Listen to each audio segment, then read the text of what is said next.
Very good morning to all of you and welcome once again. So let's start with the discussion of laws of motion. Okay. So आपण last lecture पर्यंत lodge of motion मध्ये थोडंसं collision related study केलेला होता. Okay, कोलिजनच्या काही conditions बघितलेल्या होत्या, काही मॅथमॅटिकल एक्सप्रेशन जे काही इम्पॉर्टन्स होता कोलिजनशी रिलेटेड तो बघितलेला होता. ठीक आहे. तर आता मी सांगितलं होतं की हा टॉपिक जो आहे हा मोशनशी रिलेटेड आहे, म्हणजे मोशन इन प्लेन आणि हा लॉज ऑफ मोशन हे दोन टॉपिक 11th मोशन स्टडी करायचे आहे आणि याच्यातले बरेचसे पॉईंट्स हे 12th मोशनमध्ये शिकायला मिळतात. म्हणजे 12th डायरेक्ट मोशनशी रिलेटेड असा कुठला पर्टिक्युलर टॉपिक नाही, पण त्याचे ॲप्लिकेशन ओरिएंटेड म्हणजे rotational dynamics, circular motion, rotational motion, oscillations असं म्हणतो आपण त्याला. सो मला असं वाटतं की हा जो मोशनचा आपला जो सध्याचा पार्ट सुरू आहे याच्याहीपेक्षा अजून सोपा पार्ट 12th आपल्याला बघायला मिळतो. कारण हे जर व्यवस्थित समजलं, यातल्या बऱ्याचशा बेसिक कन्सेप्ट जर क्लिअर झाल्या तर याचा फायदा तुम्हाला 12thची जी काही मोशन आहे किंवा मोशन रिलेटेड ॲप्लिकेशन्स आहेत ती शिकण्यासाठी डेफिनेटली होतो. त्यामुळं यातले काही फॉर्म्युले जे आहे ते व्यवस्थित समराईज करून जरी लक्षात ठेवले आणि कन्सेप्ट आणि फॉर्म्युला, फार थेरी वाचायची नाही आहे, पाठांतर करत बसायचं नाही आहे, फक्त कन्सेप्ट काय आहे, फोर्स, मोशन, 2D 3D काय असतं, स्ट्रेट मोशन काय असते, झिगझॅग मोशन काय असते, ह्या ज्या कन्सेप्ट आहेत ह्या कन्सेप्ट लक्षात ठेवून त्याची समरी लक्षात ठेवायची. आता समरी म्हणजे काय, तर डिफरंट फॉर्म्युलेज आहेत ते एका पर्टिक्युलर शीटवरती, एका प्लेन शीटवरती तुम्हाला ते तयार करून ते मेमराईज करायचे आहेत, वाचायचे आहेत. मग त्याचं पाठांतर करा, काही हरकत नाही. पण पूर्ण एखादे थेरॉटिकल कंटेंट वाचत बसणं, पाठांतर करणं हे तितकंसं योग्य नाही आहे, कारण याचा उपयोग तुम्हाला पुढे कुठंच होणार नाही. त्यामुळं कन्सेप्ट आणि फॉर्म्युला या गोष्टी तुम्ही हवं तर फॉर्म्युला पाठ करा, कन्सेप्ट पाठ नाही करू शकत. कन्सेप्ट आपल्याला समजावी लागते ना, ती आपल्या भाषेमध्ये समजावी लागते की नक्की काय आहे हे, म्हणजे मोशन म्हणजे काय असतं नक्की, किंवा आपण बघितलं याच्या आधी कोलिजन म्हणजे काय होतं नक्की. हे कन्सेप्ट आपल्याला जेव्हा एखादी गोष्ट उमगते, आपण असं म्हणतो की समजते आपल्या भाषेमध्ये, तेव्हा त्याच्यावरती आपल्याला विचार करायला जास्त मदत होते. आणि विचार करायला म्हणजे त्याच्यावरचा एखादा क्वेश्चन सोडवायला, एखादा थेरी क्वेश्चन सोडवायला, किंवा एखादा न्यूमेरिकल किंवा एखादा ऑब्जेक्टिव्ह क्वेश्चन सोडवायला जास्त मदत होते. त्यामुळे आधी कन्सेप्ट समजून घ्यायची आणि त्याचा हवं तर फॉर्म्युला समराईज करून ठेवायचा लगेच. टॉपिक झाल्यानंतर मी करा प्रत्येक वेळेला सांगत असतो तुम्हाला. सो तसं करणं तुम्ही जास्त बेटर राहील आणि जास्त त्याचा तुम्हाला फायदा होऊन जाईल. ओके. सो आपण बघतो टॉपिक लॉज ऑफ मोशन. मग लॉज ऑफ मोशनमध्ये बऱ्याचशा मोशन रिलेटेड कन्सेप्ट आपण आत्तापर्यंत बघत आलेलो आहे. आपण आजच्या लेक्चरला अजून 3 कन्सेप्ट बघणार आहोत. त्या 3 कन्सेप्टचं बेसिक बघणार आहोत, त्यांच्या डेफिनेशन्स बघणार आहोत, त्यातलं एखादं कंपॅरिझन आहे. आणि ह्या ज्या 3 कन्सेप्ट आहेत याचे फॉर्म्युले एकदम सोपे आहेत. म्हणजे ह्या कन्सेप्ट डेफिनेशन एकदम सोपे आहेत की ही कन्सेप्ट नक्की काय आहे, कशी तयार झाली आणि ह्याला महत्त्व का आहे मोशनमध्ये, हे सगळं समजण्यासारखं आहे. त्यामुळे आजचं लेक्चर थोडंसं कालच्यापेक्षा अजून इझी जाईल. कालचं थोडंसं डिफिकल्ट गेलं असेल असं मला वाटते, कारण बरेच मॅथमॅटिकल एक्सप्रेशन आपण ते व्हिलॉसिटी V1 V2 वगैरे बघितलं, फार मोठं एक्सप्रेशन होतं त्यामध्ये कोलिजनचं. सो कोलिजन थोडासा डिफिकल्ट पार्ट ह्या टॉपिकमधला आहे का, तर डेफिनेटली आहे. As compare to collision other जे पॉईंट्स आहेत ते थोडेसे इझी आहेत, समजायला सोपे. कोलिजन समजायला सोपं आहे, फक्त वास्ट आहे. म्हणजे आपल्याला प्रत्येक स्टेप समजते किंवा प्रत्येक कन्सेप्ट कोलिजनमध्ये समजते. इलास्टिक म्हणजे काय, इनइलास्टिक म्हणजे काय, हेड ऑन म्हणजे काय, पुन्हा नॉन हेड ऑन म्हणजे काय असतं, अँगल कसा तयार झाला तिथं, फॉर्म्युले कसे लिहिले होते आपण, डेफिनेशन कशी तयार केली होती, कंडिशन्स कशा लिहिल्या होत्या, हे सगळं समजतंय. फक्त ते लक्षात मग ठेवलं पाहिजे, तेवढं प्रॅक्टिस करून. ओके. सिमिलरली तसं आजही आपण 3 कन्सेप्ट्स बघणार आहोत. त्यातली पहिली कन्सेप्ट ही आहे, that is impulse of force. त्याला फक्त इम्पल्स जरी म्हटलं तरी सुद्धा चालू शकतं. दुसरी कन्सेप्ट आहे टॉर्क, मोमेंट ऑफ फोर्स म्हटलं जातं त्याला, टॉर्क. आणि तिसरी कन्सेप्ट आहे मुवमेंट किंवा मुवमेंट ऑफ कपल म्हटलं जातं, किंवा फोर्स ऑफ कपल म्हटलं जातं, म्हणजे 2 फोर्सेस, त्याला सुद्धा टॉर्कच म्हणतात. सो 2 प्रकारचे आपल्याला टॉर्कच्या डेफिनेशन्स आणि त्यांचं कंपॅरिझन पण बघायचं आहे. आणि ही एक सगळ्यात पहिल्यांदा डेफिनेशन आपल्याला बघायची आहे कुठली, ती म्हणजे इम्पल्स ऑफ फोर्स. ओके. आता इम्पल्स ऑफ फोर्स म्हणजे काय बघा. इम्पल्स तर आधी आपण थोडंसं प्रॅक्टिकली समजून घेऊया नक्की ही डेफिनेशन का तयार झाली आणि कशासाठी तयार झाली. ठीक आहे. आता आपल्याला माहिती आहे की मोशन कधी होते. समजा हा एक ऑब्जेक्ट आहे, ह्या ऑब्जेक्टला मोशन कधी होते. मोशन म्हणजे काय, चेंज इन पोझिशन. ह्या ऑब्जेक्टची पोझिशन कधी चेंज होणार आहे, मग ती मोशन अशी असू देत किंवा ते स्वतःभोवती फिरणं असू देत, मोशन म्हणूया आपण. म्हणजे पुढे जात असेल तर आपण स्ट्रेट मोशन म्हणलं ना, लिनियर मोशन, आणि स्वतःभोवती फिरला तर सर्क्युलर किंवा रोटेशनल मोशन म्हणतो आपण. सो मोशन आहे ना. सो ह्या पार्टिकलची या ऑब्जेक्टची जेव्हा पोझिशन चेंज होते तेव्हा आपण काय म्हणतो, मोशन ऑफ दिस ऑब्जेक्ट, ह्याची मोशन होणार आहे. मग मोशन होण्यासाठी कोण कारणीभूत आहे, न्यूटन्स पहिल्या लॉ मध्ये काय सांगतो, एक तर रेस्ट ऑब्जेक्ट मोशनमध्ये जायचा असेल किंवा मोशनमधला ऑब्जेक्ट रेस्टमध्ये यायचा असेल तर तिथे एक प्रकारचा फोर्स हा गरजेचा आहे. म्हणजे आपल्याला एक समजतंय की मोशन होण्यासाठी फोर्सला जास्त महत्त्व आहे. त्याचबरोबर आपण फोर्स तो किती असतो, मास इंटू ॲक्सलरेशन, हे न्यूटनच्या दुसऱ्या लॉ मध्ये बघितलं बघा. म्हणजे लिनियर मोमेंटम कन्सेप्ट तिथं आली होती, त्याच्यावरून आपण force is equal to mass into acceleration हे रिलेशन फाइंड आउट केलं होतं. सो एखादी मोशन होण्यासाठी तिथं फोर्सची गरज आहे एवढं आपल्याला समजलं. Okay, simple. आता मी असं म्हणेन की एखादा फोर्स किती वेळेसाठी आपण तिथं अप्लाय करतोय, फॉर पर्टिक्युलर टाइम. सिंपल आहे ना, म्हणजे तो थोड्या वेळेसाठी पण अप्लाय केला जाईल आणि जास्त वेळेसाठी पण अप्लाय केला जाईल ना. म्हणजे थोडक्यात काय की फोर्स आणि टाइम याच्यामधलं रिलेशन आपल्याला सांगायचं आहे. ठीक आहे, एखाद्या बॉडीवरती एखाद्या ऑब्जेक्टवरती जर फोर्स अप्लाय केला 10 सेकंदासाठी, सिंपल, एखाद्या बॉडीवरती फोर्स अप्लाय केला 5 सेकंदासाठी, तर फरक आहे ना.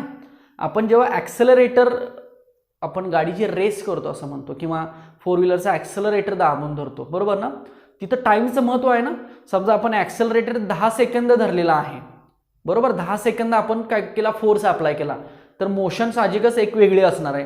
आणि तो जर थोडासा अप्लाय 5 सेकंदासाठी अप्लाय केला तर मोशन वेगळी असणार आहे, पोझिशन वेगवेगळ्या मिळणार आहेत ना आपल्याला. म्हणजे फोर्स हा किती वेळेसाठी आपण अप्लाय करतोय हे डिपेंड आहे, हे फाइंड आउट केलं पाहिजे. ओके, म्हणजे फोर्स आणि टाइम मधलं रिलेशन सांगितलं जातं, त्याला क्वांटिटी काय म्हटली जाते, इम्पल्स म्हटलं जातं. ओके, आता सिंपल फोर्स इंटू टाइम म्हणजे इम्पल्स हा फॉर्म्युला आहे. पण हा फॉर्म्युला आला कसा, कारण बेसिक इम्पल्स सांगत असताना काय सांगितलं तर लिनियर मोमेंटम जे आहे, जो काही लिनियर मोमेंटम मधला चेंज आहे तो सांगितला. ओके, आता न्यूटन्स सेकंड लॉ काय होता बघा, force is equal to mass into acceleration होतं, force is equal to mass into acceleration होतं. आता आपण हे काय लिहूया, असंच लिहूया का बघा, force is equal to dp bar upon dt लिहितो. याचा अर्थ काय बघा, न्यूटनच्या दुसऱ्या नियमानुसार काय असतं तर जेव्हा एखाद्या बॉडीवरती फोर्स अप्लाय केला तर त्या बॉडीचं लिनियर मोमेंटम चेंज होणार आहे.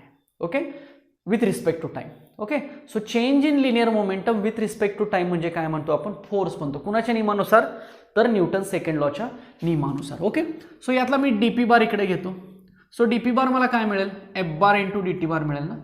लक्षात आलं का बघा, म्हणजे थोडक्यात हा जो चेंज इन लिनियर मोमेंटम आहे, चेंज इन लिनियर मोमेंटम बघा, is nothing but impulse of force किंवा सिंपल इम्पल्स म्हणूया, जे म्हणलं जातं त्याला, बरोबर. म्हणजे हा डीपी जो आहे, डीपीचा अर्थ काय, चेंज इन लिनियर मोमेंटम, तो किती आहे, जे आहे. सो जे आपण किती लिहू शकतो, so J is equal to force into time म्हटलं तरी चालेल असं बघा. सो न्यूटन सेकंडमध्ये सांगितली जाते क्वांटिटी इम्पल्स. इम्पल्सचा अर्थ काय, थोडक्यात फोर्स आणि टाइम मधलं रिलेशन सांगितलं ना. फोर्स एका ॲक्सिसवरती, टाइम एका ॲक्सिसवरती, आपण म्हणूया टाइम वाढत चाललेला आहे, फोर्स वाढत चाललेला आहे असं आपण म्हणूया, किंवा टाइम वाढत चाललेला आहे, फोर्स कॉन्स्टंट आहे, कसंही म्हणा आपण. सो किती वेळेसाठी आपण फोर्स अप्लाय करतोय म्हणजे change in momentum, and that change in momentum is nothing but the impulse, and impulse is equal to force into time. So J is equal to force into time. लक्षात आलं का बघा. So this is the concept of the impulse. So मोशनमध्ये force किती वेळेसाठी apply केला जातो ही quantity सांगणार कोण सांगतं तर इम्पल्स सांगतो. So J is equal to आपण काय लिहिलं, फोर्स इंटू टाइम, किंवा F is equal to dp upon dt. So dp is equal to F into dt. So change in momentum is nothing but J. So J is equal to force into time आपण लिहू शकतो. लक्षात येते. आता बघा, ठीक आहे, मी आधी डेफिनेशन तुम्हाला देतो. So impulse is define as change of momentum of an object, change of momentum, linear momentum of an object, change of momentum of an object when the object is acted upon by a force, when the object is acted upon by a force. This is nothing but the impulse of force or simple definition of the impulse. So this quantity is related to the change in momentum. इथे लिहिलंय मी, हे लिहा. Change in momentum is nothing but the impulse. So we can write this. Okay. आता generally बघा, थोडक्यात काय आपण असं म्हणूया की इम्पल्स म्हणजे काय, फोर्सच आहे एक प्रकारचा. ठीक आहे. सो याची एक्झाम्पल्स काय सांगितली जातात बघा. म्हणजे जेव्हा बॅटने एखादा बॉल हिट केला जातो, काय केलं, बॅटने एखादा बॉल हिट केला जातो म्हणजे थोडक्यात काय झालं, त्या बॉलवरती त्या बॅटनं फोर्स अप्लाय केला ना, सिंपल, काहीतरी टाईमसाठी, पर्टिक्युलर टाईमसाठी. सो किती फोर्स अप्लाय केला with time, with respect to नाही, विथ अलॉंग विथ टाईम असं म्हणूया, किती वेळेसाठी किती फोर्स अप्लाय केला आपण लक्षात येते का बघा. म्हणजे मी सपोज म्हणून की एका सेकंदामध्ये तो बॉल बॅटने हिट केलेला आहे. ओके. सो फोर्स आला, टाईम आलं, सो तिथे इम्पल्स आपण फाइंड आउट करू शकतो. ओके. सिमिलरली फुटबॉलमध्ये जेव्हा बॉलला किक केली जाते पायानी, ओके, सो बॉलला किक केली याचा अर्थ काय, बॉलवरती पायानी फोर्स अप्लाय केला, बरोबर आहे. आणि फोर्स अप्लाय केल्यामुळे बॉल कुठं जातो, मग असा जास्त डिस्टन्सवरती मग तो मूव्ह करतो, म्हणजे मोशन होते त्याची. सो फोर्स आला, so that is also impulse. Okay, so these are the examples. So write down the examples. When ball is hitting or ball hitting by the bat, in the football ball is hitting by the feet, बरोबर, किंवा hammering to the नेल, आपण जर भिंतीमध्ये खिळा जर ठोकत असू तर खिळावरती आपण फोर्स अप्लाय करतो ना. So hammering to the nail is also example of the impulse. So ज्या ठिकाणी फोर्स आहे, ओके, आता फोर्स आल्यामुळं काय होणार आहे, तर त्याची मोशन होणार आहे त्या पुढच्या ऑब्जेक्टची बघा. म्हणजे बॉलला बॅटनं मारल्यानंतर बॉल मोशनमध्ये जातोय ना, का तर फोर्स अप्लाय केला. ठीक आहे. मग मोशनमध्ये जातोय याचा अर्थ काय, त्याची व्हेलॉसिटी चेंज होते बघा, चेंज इन व्हेलॉसिटी, बरोबर. मास कॉन्स्टंट आहे, कारण हा डीपी बार म्हणजे आपण असं लिहितो बघा, डीपी बारचा अर्थ काय बघा, what is mean by DP bar, that D and P means what, mass into velocity. चालेल. So suppose mass is constant, so it is change in velocity आहे बघा. So DP bar is nothing but mass into change in velocity. Velocity change होणार आहे ना, मास तेच आहे, object एकच आहे, बॉल तोच आहे ना, फक्त त्या बॉलची व्हेलॉसिटी काय होणार आहे, बदलणार आहे. सुरुवातीची काहीतरी असेल, फायनल काहीतरी असेल, व्हेलॉसिटी चेंज होत जाणार आहे. So these are the examples of the impulse. Okay. So इम्पल्समध्ये तुम्हाला काय काय लिहिणं अपेक्षित आहे, definition, this definition also, the formula, assign it, बाकी याचं तुम्ही डायमेन्शन वगैरे सांगू शकता. Force dimension length 1, mass 1, time -2, then times the dimension t1, so we can write length 1, mass 1, time -1. this is the dimension of impulse. लक्षात येते. So first of all you have tried the definition, this one, then you have tried this one, then you have tried the formula, SI unit and dimension, as well as in the formula you can write this also. बघा एवढं सगळं लिहायचं आपल्याला. अजून एक आपण लिहायचं आहे, दोन कंडिशन सांगतो मी. इफ फोर्स इज कॉन्स्टंट, बघा आता फोर्स आपण एकदा कॉन्स्टंट अप्लाय करू शकतो एका बॉडीवरती, व्हेरिएबल अप्लाय करतो, डझंट मॅटर. समजा जर फोर्स कॉन्स्टंट असेल, सपोज इकडं टाइम आहे आणि हा फोर्स आहे वाय ॲक्सिसवरती, आणि समजा एका पर्टिक्युलर टाइम नंतर, इथं T1 म्हणतो T2 नंतर, सो T1 ला एक फोर्स अप्लाय केला आहे समजा आपण बॉडीवरती, तर एवढा अप्लाय केला, काहीतरी व्हॅल्यू असेल समथिंग न्यूटन, बरोबर, एका सेकंद काहीतरी टाइम घेतलेला आहे. तिथून पुढे कंटिन्युअस आपण तोच फोर्स अप्लाय करतोय इथपर्यंत, काहीतरी 10 सेकंद असं म्हणूया, हा चेंज इन टाइम आहे ना. तर 10 सेकंदासाठी आपण सेम फोर्स अप्लाय केला, म्हणजे काय, कॉन्स्टंट फोर्स ना. ओके. सो बघा इथं काय तयार झाला, ग्राफमध्ये एक रेक्टँग्युलर तयार झाला बघा, बरोबर आहे. आणि ग्राफ कशाचा आहे, फोर्स इंटू टाइम. मग आपल्याला माहिती आहे जर असा ग्राफ असेल तर हा एरिया आपण शेडेड करतो. मग हा जो शेडेड एरिया आहे याला नाव देऊया आपण ABCD. ही व्यवस्थित समजून घ्या condition. So area of ABCD म्हणजे आपल्याला काय मिळणार आहे, फोर्स इंटू टाइम मिळणार आहे, म्हणजेच काय मिळणार आपल्याला, इम्पल्स मिळणार. म्हणजे जर आपल्याला कॉन्स्टंट फोर्स असताना इम्पल्स काढायचा असेल तर साहजिकच आपल्याला रेक्टँगलचा एरिया काढावा लागेल. लक्षात येते, रेक्टँगलचा एरिया काढावा लागेल. आणि ही जर कंडिशन आपण, जर फोर्स कॉन्स्टंट नाहीये, इथं लिहितो मी, इफ फोर्स इज व्हॅरिएबल, बघा दोन केसेस आपण शिकतो. एक कॉन्स्टंटची केस बघितली आपण, दिसतंय का व्यवस्थित सगळ्यांना? बघा पहिली केस बघितली कॉन्स्टंटची, ओके, आणि दुसरी केस आपण काय सांगतो? व्हॅरिएबल सांगतो. बघा इफ फोर्स इज व्हॅरिएबल, ठीक आहे. तर व्हॅरिएबल फोर्समध्ये काय सांगायचं? सेम हेच आत्ताचाच ग्राफ बघा. इकडं टाइम आहे, इकडं फोर्स आहे. समजा इथं टाइम T1 आहे, इथं T2 आहे, आणि हा आपला इनिशियल फोर्स आहे असं आपण म्हटलं.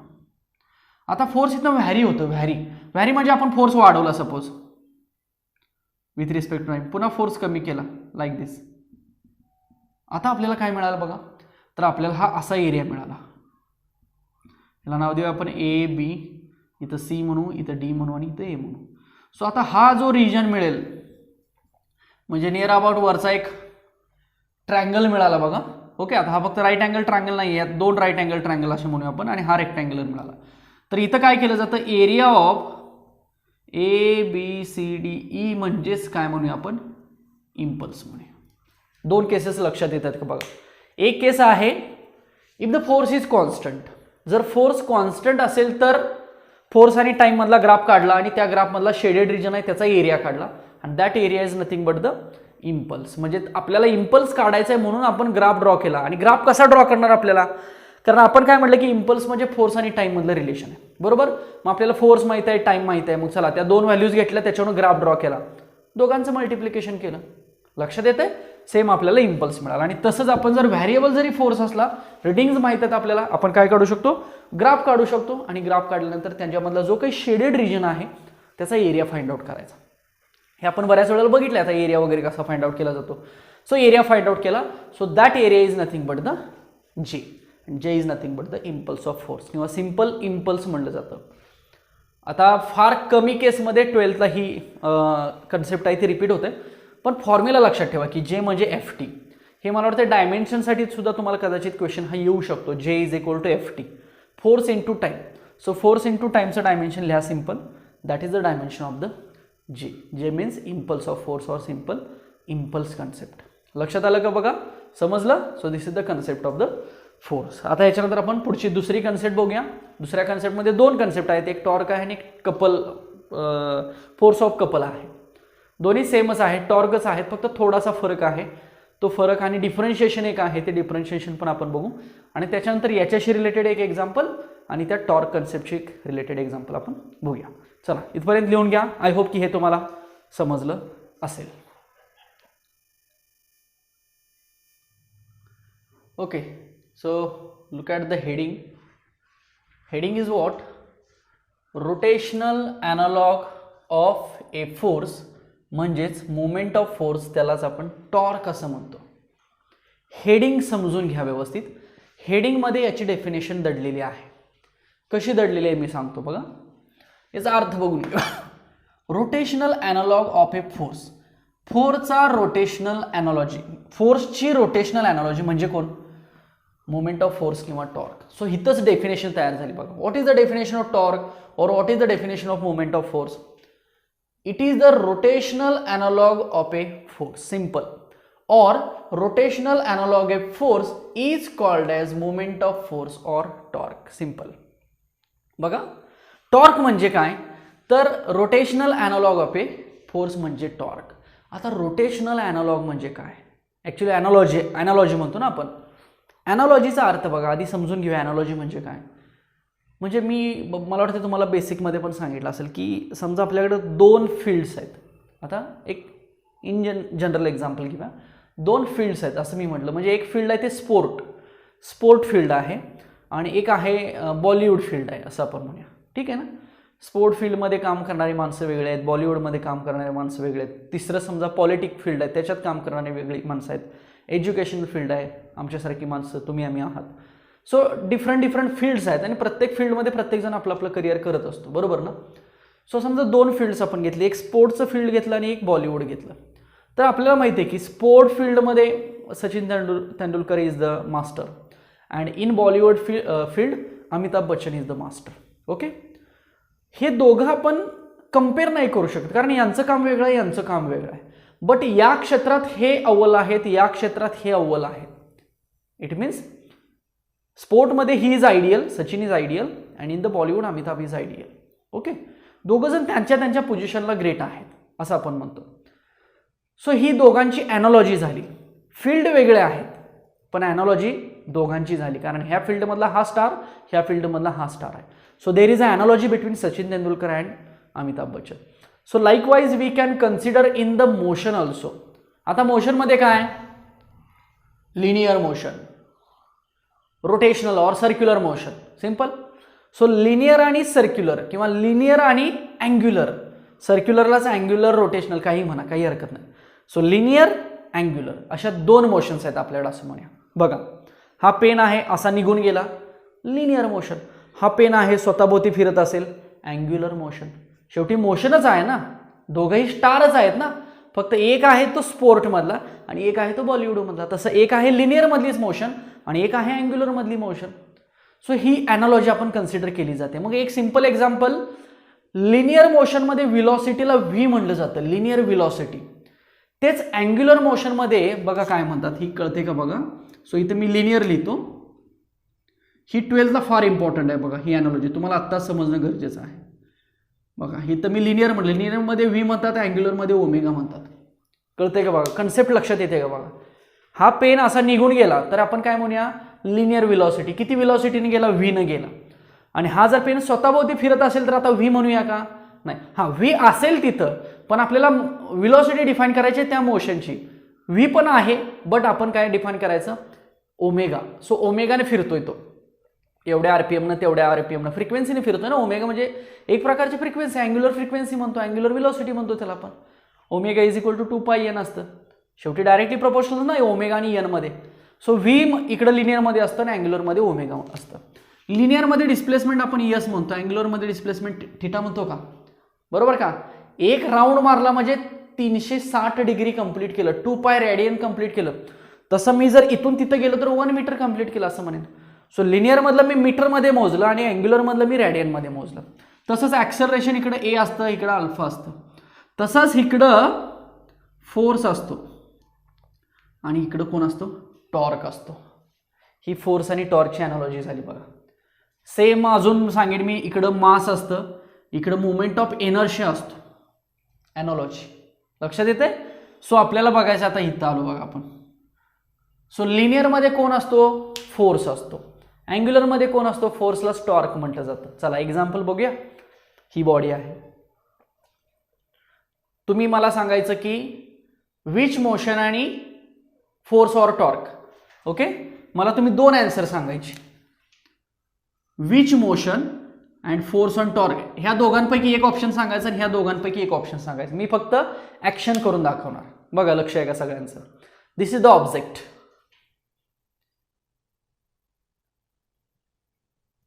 काय केलं मी, दिस इज द ऑब्जेक्ट.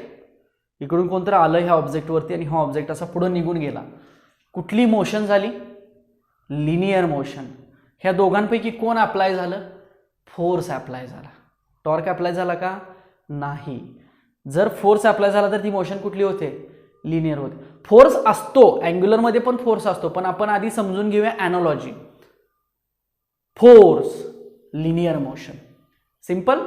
आता मला सांगा, हा ऑब्जेक्ट मी घेतला, ठीक आहे, फोर्सच अप्लाय करतोय मी. बघा फोर्सच आहे, this is the force. Force, पण हा ऑब्जेक्ट काय होणार आहे, असा फिरणार आहे. सिंपल. मग आता त्याला फोर्स म्हणायचं का, नाहीतर मी काय अप्लाय केला म्हणायचं, टॉर्क अप्लाय केला, जेणेकरून ऑब्जेक्ट कुठल्या मोशनमध्ये फिरला, अँग्युलर मोशनमध्ये. लक्षात येते. म्हणजे ॲनॉलॉजी फक्त समजून घ्या. हां, शेवटी फोर्स हा अँग्युलर मोशनमध्ये असतोच, हा फोर्सच आहे ना एक प्रकारचा. मग हा फोर्स आणि हे डिस्टन्स मल्टिप्लाय केलं जातं, मग टॉर्क म्हटलं जातं त्याला. ॲनॉलॉजी कळते का बघा. Force linear motion, torque angular motion. आणि तिसरी जी कन्सेप्ट आपण बघणार आहे त्याच्यामध्ये इकडून एक फोर्स अप्लाय केला जातो आणि इकडून एक फोर्स अप्लाय केला जातो. मग मला सांगा, इकडून पण फोर्स अप्लाय केलाय आणि ह्याला इक्वल अँड अपोजिट इकडून फोर्स अप्लाय केला तरी सुद्धा हा काय होईल, फिरेल ना. कपल ऑफ फोर्स म्हटलं जातं त्याला, टॉर्कच म्हटलं जातं. टॉर्कचा दुसरा प्रकार, हा पण टॉर्कचा पहिला प्रकार बघणार आहे सध्या. Okay. So rotational analogy to the force is nothing but the torque. लक्षात येते. मग आपण एक सिंपल एक लॅमिना घेऊया, एक बॉडी घेऊया, एक 3D डायग्राम घेऊया त्याची. लाईक दिस इमॅजिन होतंय का बघा. इथं त्याचा ॲक्सिस आहे आणि this is the axis of rotation. मग ही बॉडी एकतर अशी फिरते किंवा एकतर अशी फिरते. म्हणजे एकदा बॉडी अँटी क्लॉकवाईज पण फिरेल आणि एकदा बॉडी क्लॉकवाईज पण फिरेल. Okay, so let me explain you one example like this. Okay, so let us consider this is the body. इथं कुठं तर सेंटर ऑफ ॲक्सिस आहे. ही बॉडी अशी पण फिरू शकते ना लाईकवाईज. म्हणजे मी वरून बघितलं तर मला ही बॉडी कशी दिसते, अँटी क्लॉकवाईज दिसते. As well as he body अशी पण फिरू शकते ना. म्हणजे मी वरून बघितलं तर मला कसं दिसते, क्लॉकवाईज दिसते. सिम्पल, बॉडी दोन टाईपनं फिरू शकते ना, क्लॉकवाईज पण फिरू शकते आणि अँटी क्लॉकवाईज पण फिरू शकते. ही बॉडी फक्त मी अशी दाखवलेली आहे, थोडंसं तिरकं करून दाखवलेलं आहे. ठीक आहे, मग बॉडी कशी शेपमध्ये काढू शकतो तुम्ही. ठीक आहे, मग आता मला सांगा ह्या बॉडीचं आपल्याला काय डिफाईन करायचं आहे, टॉर्क डिफाईन करायचं. तर काय केलं जातं बघा, हा सेंटरपासून हा एक पॉईंट कन्सिडर करूया आपण. Suppose this is a point P. सेंटरपासून तो पॉईंट किती डिस्टन्सवरती आहे, सपोज आर डिस्टन्सवरती. ठीक आहे, so this is the radius vector और रेडियस म्हणूया आपण, सिम्पल डिस्टन्स म्हणूया from axis of rotation to the point of application.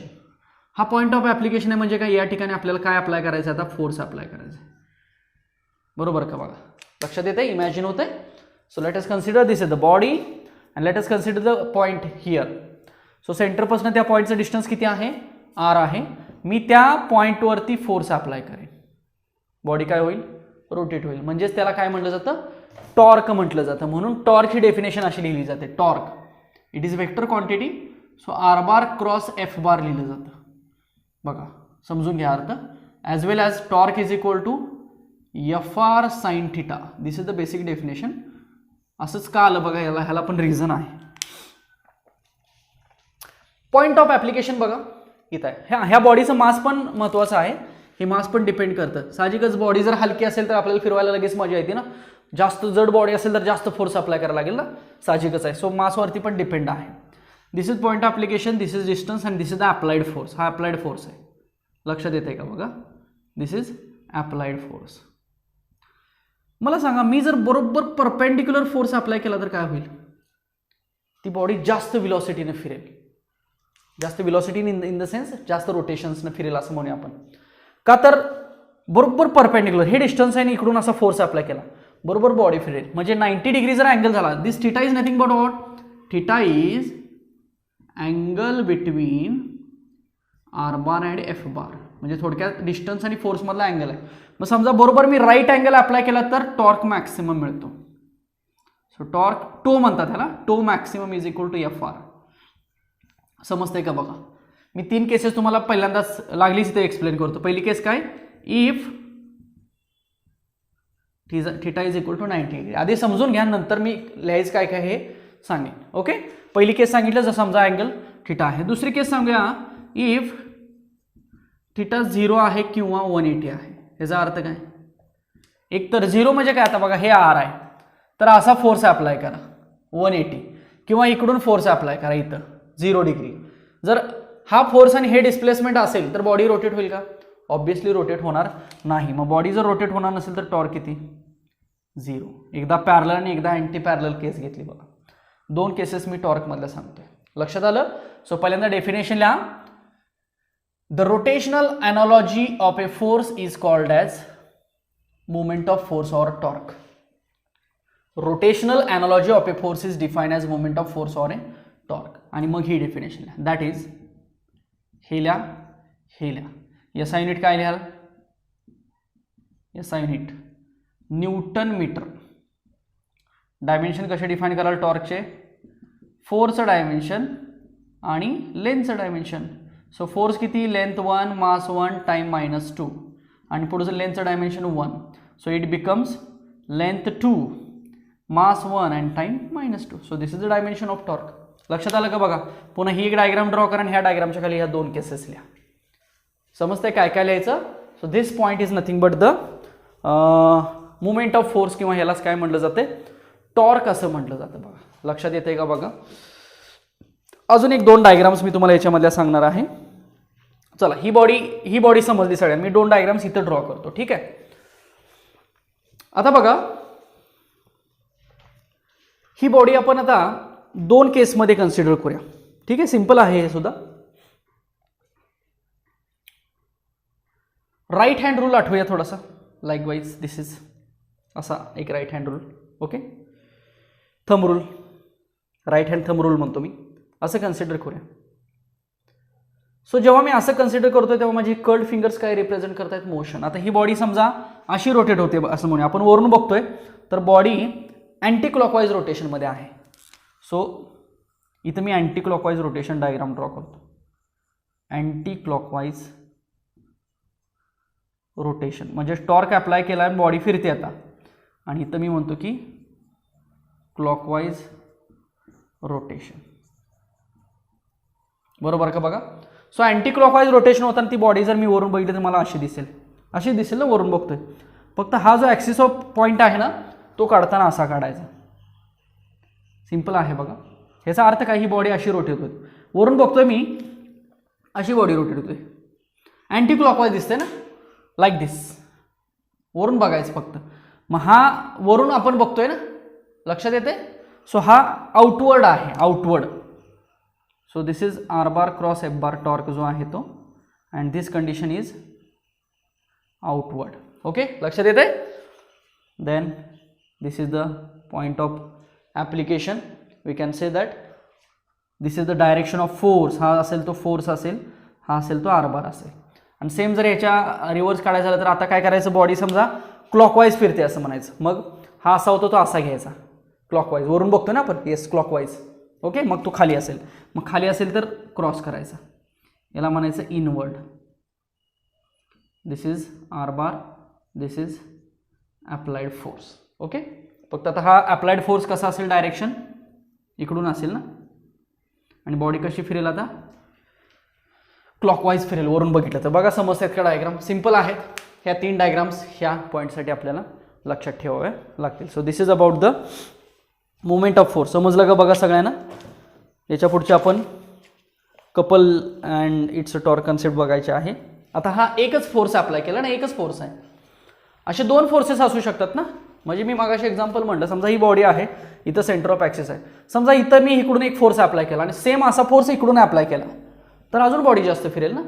म्हणजे इक्वल अँड अपोजिट फोर्सेस सुद्धा काय करू शकतो आपण, अप्लाय करू शकतो. त्याला सुद्धा टॉर्कच म्हणतात. ओके, ह्या दोन्ही कन्सेप्ट जवळपास सेमच आहेत. ही कन्सेप्ट पण आणि याच्या पुढच्या आता बघणार आहे आपण ती पण. चला लिहून घ्या इथपर्यंत.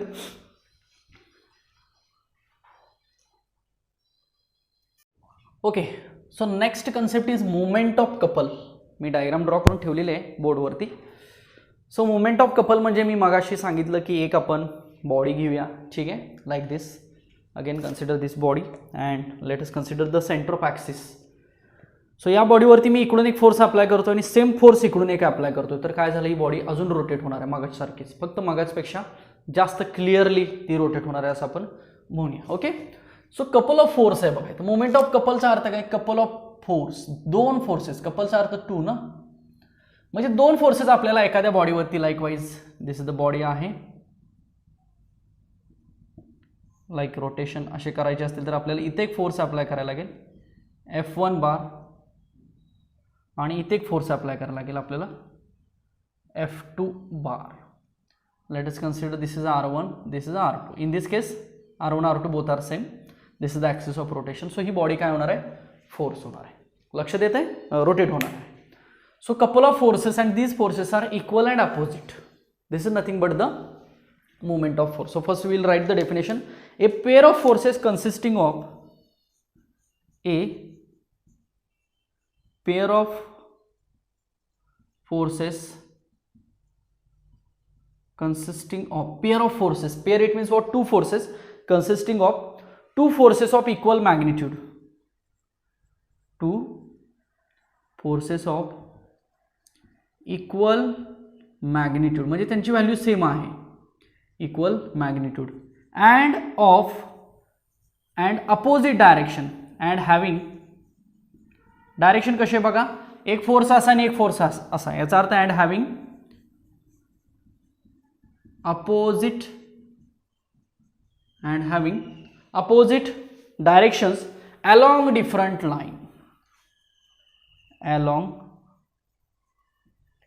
different lines, along different lines of action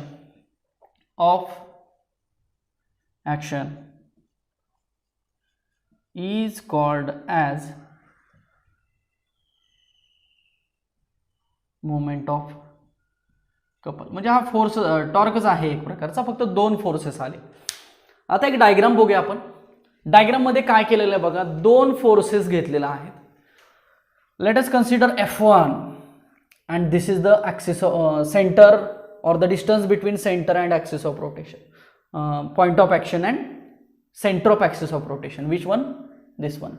So F1 जो आहे, F1 साठी डिस्प्लेसमेंट किती आहे?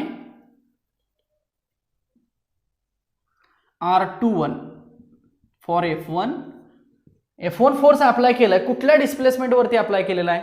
R21 वरती अप्लाय केलेला. तसंच हा F2 आहे बघा, F2 कुणावरती अप्लाय केलेला आहे? हा R12 आहे. म्हणजे आपल्याला माहिती आहे की फोर्स आणि डिस्प्लेसमेंट ना मल्टिप्लिकेशन केलं की टॉर्क मिळतो. फोर्स आणि डिस्प्लेसमेंट मल्टिप्लाय करा टॉर्क मिळतो. तसं हा फोर्स आणि हा डिस्प्लेसमेंट मल्टिप्लाय करा, हा फोर्स आणि हे डिस्प्लेसमेंट मल्टिप्लाय करा, आपल्याला काय मिळेल?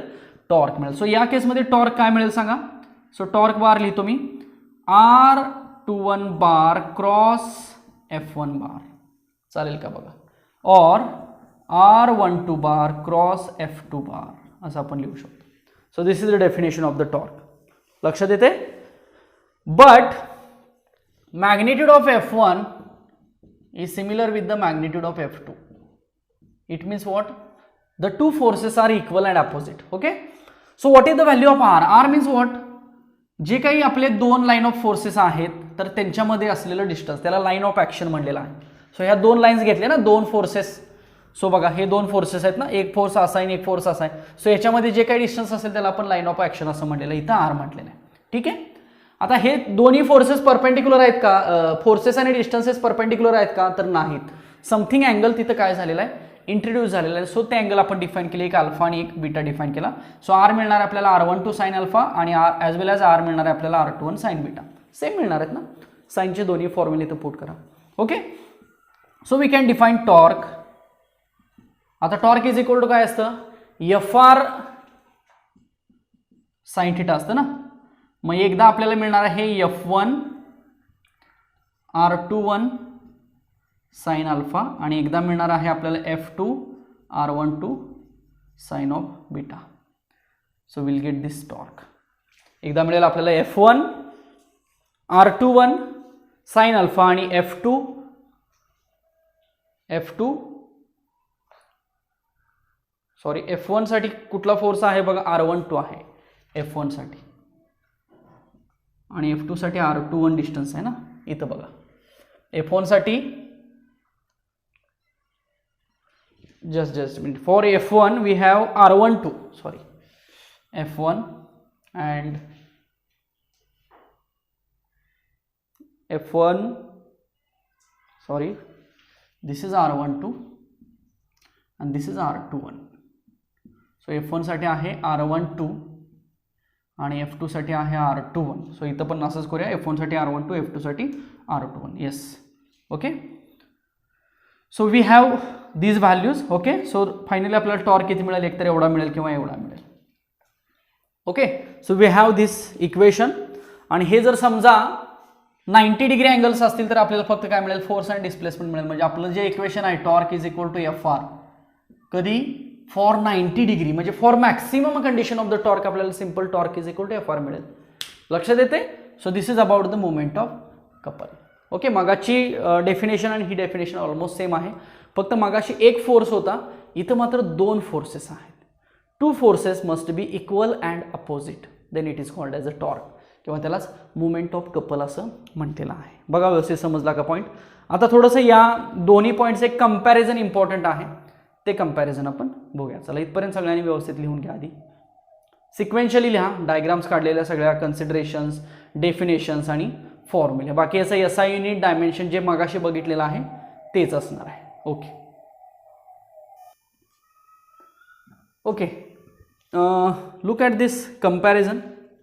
हे दोन्ही पॉईंट्स लिहिल्यानंतर हे कंपॅरिझन त्याच्या खाली कॉपी करा जसं आहे तसं. ठीक आहे. फक्त आधी मी हे याचं एक्सप्लेनेशन देतो की याच्यामध्ये काय आहे नक्की. हे 4 पॉईंट्स आहेत, ते आत्ता आपण जे डेफिनेशन्स बघितलेले आहेत किंवा जे काही पॉईंट्स बघितले तेच आहेत, फक्त तिथं कंपॅरेटिव्हली मांडलेले आहेत. ठीक आहे.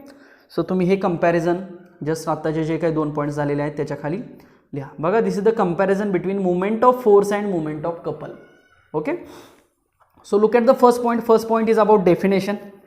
So first definition is what? Moment of force is given as torque bar is equal to r bar cross f bar, किंवा हीच डेफिनेशन तुम्ही याच्या खाली लिहा torque is equal to F R sine theta असं लिहा. ठीक आहे, म्हणजे अँगल इंट्रोड्यूस करून. आता इथं अँगल इंट्रोड्यूस केलेला नाही आहे, याचा अर्थ इथं अँगल 90 डिग्री असा अर्थ होतो पहिल्या डायग्राममध्ये, पहिल्या डेफिनेशनमध्ये. लक्षात येते का बघा. सेम त्याच्या खाली तुम्ही लिहा torque is equal to F R sine theta असं लिहिलं तरी सुद्धा चालू शकेल. नेक्स्ट हीच डेफिनेशन पुढची कशी मांडलेली आहे बघा. मोमेंट ऑफ कपल म्हणलेलं आहे. So moment of couple is equal to torque bar is equal to r12 bar cross f1 bar आणि r21 बार क्रॉस f2 बार. हेच तुम्ही f1 r12 साइन अल्फा आणि f2 r21 साइन बीटा, जे की आपण आत्ता डेफिनेशन्स लिहिल्या होत्या तशा फॉर्ममध्ये हे तुम्ही लिहू शकता. Okay, so this is the first point. पहिल्यांदा मी हे 4 पॉईंट एक्सप्लेन करतो. याच्यानंतर हवं तर तुम्ही खाली SI युनिट आता SI युनिट डायमेन्शन्स काय दोघांसाठी सेमच असणार आहेत. याच्या व्यतिरिक्त अजून जर काही पॉईंट्स असतील मागचे तर तुम्ही ते कम्पेअर करू शकता, बट एवढ्यात कवर होईल. डायग्राम्स याच्यामध्ये नाही आहेत, तुम्ही डायग्राम्स याच्यामध्ये काढू शकता. एकच फोर्स अप्लाय केला तर डायग्राम कशी असते हे आपल्याला माहिती आहे. 2 फोर्सेस अप्लाय केल्यानंतर कसा टॉर्क होतो, कशी डायग्राम तयार होते हे आपण ड्रॉ केलेलं आहे.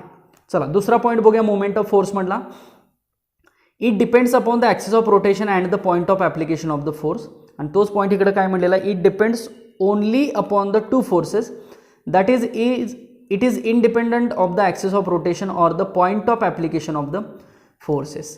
पहिली डायग्राम मगाशी जी पहिली डेफिनेशन होती त्याच्यामध्ये जो काही फोर्स आपण अप्लाय केलेला होता पॉईंट ऑफ ॲप्लिकेशनला त्या पॉईंटवरती डिपेंड आहे टॉर्क, पण यामध्ये 2 फोर्सेसवरती डिपेंड आहे. सो तो जो काही पॉईंट ऑफ ॲप्लिकेशन फोर्स आहे त्याच्यावरती डिपेंड नाही असं सांगितलेलं आहे, किंवा ॲक्सिस ऑफ रोटेशनवरती पण डिपेंड नाही आहे. कुठं पण असू देत ॲक्सिस ऑफ रोटेशन हा टॉर्क अप्लाय होणार आहे, म्हणजे मोमेंट ऑफ कपल हा अप्लाय होणार आहे असा याचा अर्थ आहे. बरोबर. नेक्स्ट तिसरा पॉईंट बघा. It can produce translational acceleration also if the axis of rotation is not fixed or if friction is not enough. आता काय याचा अर्थ काय बघा. ट्रान्सलेशनल ॲक्सेलरेशन म्हणजे आपण लिनियर ॲक्सेलरेशन म्हणलं होतं ना ए, तर तो जो लिनियर ॲक्सेलरेशनचा प्रकार आहे तो ह्याच्यामध्ये पॉसिबल आहे. आणि ते जर इकडं बघितलं तर काय म्हटलंय, does not produce any translational acceleration but produces only rotational or angular acceleration. असा अर्थ काय बघा. तिकडं एक फोर्स आहे आणि इकडं 2 फोर्सेस आहेत. तर तिकडं एक फोर्स असल्यामुळे जे काही लिनियर ॲक्सेलरेशन आहे ते प्रोड्यूस होऊ शकतं, पण इकडं ते होणार नाही, कारण दोन्ही इक्वल अँड अपोजिट फोर्सेस आहेत ना. दोन्ही साईडनं व्हेलॉसिटी चालू आहे, म्हणजे इक्वल अँड अपोजिट व्हेलॉसिटी, म्हणजे लिनियर ॲक्सेलरेशनचा प्रश्न इथं येणार नाही कुठल्या ह्या दुसऱ्या केसमध्ये. बघा, does not produce any linear acceleration. ट्रान्सलेशनलचा अर्थ लिनियर असतो, but produces only rotational or angular acceleration. म्हणजे इकडं आपण ए प्रोड्यूस करू शकतो, पण इकडं अल्फा प्रोड्यूस करू शकतो. ए प्रोड्यूस करू शकत नाही, कारण 2 इक्वल अँड अपोजिट फोर्सेस आहेत म्हणून. लक्षात येतोय का पॉईंट बघा. नेक्स्ट चौथा पॉईंट काय बघा. It's a rotational effect can be balanced by a proper single force or by a proper couple. आता रोटेशनल इफेक्ट म्हणजे काय, रोटेशनल मोशन.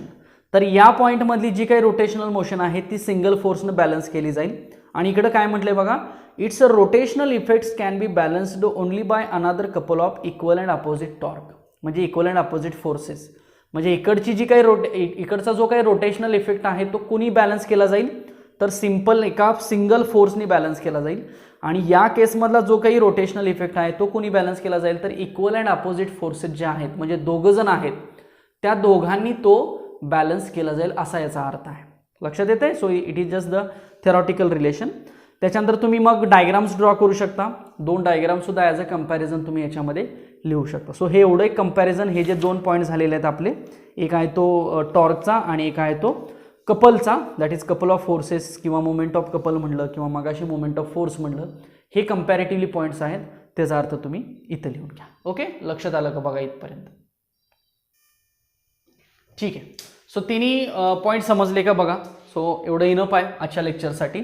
आपण पहिला पॉईंट इम्पल्स रिलेटेड बघितला, इम्पल्स ऑफ फोर्स म्हणलं त्याला आपण, ज्याला की जे फोर्स आणि टाईमवरती डिपेंड असतो असं आपण म्हटलं.